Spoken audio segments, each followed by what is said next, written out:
Alright, back again, Luke here, and I just wanted to give you a little bit of an update on that monitor that I wound up picking up.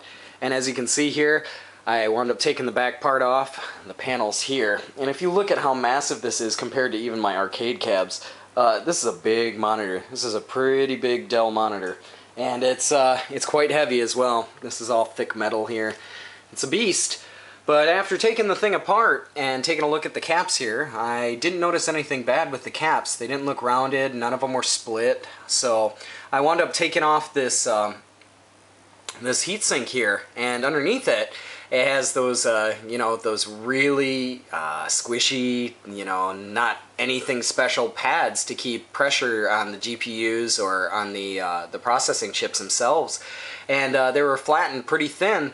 So I'm guessing that that might have been one of the problems. When I plugged this thing in when I first got it home, it actually turned on.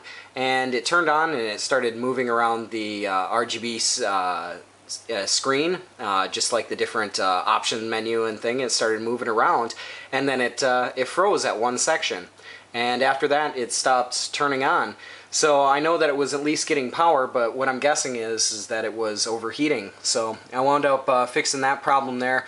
What I did is those pads were pretty big. For each little what am I trying to say? Each chip that they were on, the squares were about this big. So what I did is I kind of folded them over, and I made them a bit thicker. Instead of using coins or anything like that, I just used the original pads, and they still have a bit of flexibility to them. They feel really rubbery. And folded them over a couple of times and put the plate back down, and it had a lot more pressure on it. So we'll hopefully see if that fixes the problem here. I also went around the other part of the power board and went and checked for some kind of bad solder joints or anything like that. As you can see down here, there's a couple of bridges that didn't look too good. I went and reflowed the solder on the bottom there, and even if that's not the problem, hopefully it'll help things out just a little bit. But I'm going to try and assemble this beast. And another thing here is, if you look at the top, I don't know if this, maybe I already cleaned it out. There was a lot of dust here covering up the vents on the side of this thing.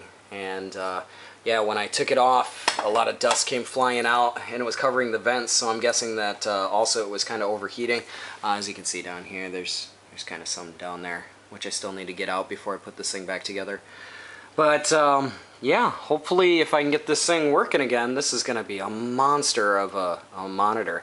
Honestly, I tried to measure it out and see if I could put it over there, and that thing's going to wind up going on an angle or something, because there is not enough space. This thing's as wide as an arcade cabinet, and it's just not going to fit in there normally. So, but just want to give you a little bit of an update video as far as where I'm at on this monster here. I'm going to put it all back together and give it a shot and see how things work. But if all goes well, you'll see another video here. But that's about all for me for right now. Like always, I'll put up another video here soon, so thanks for watching.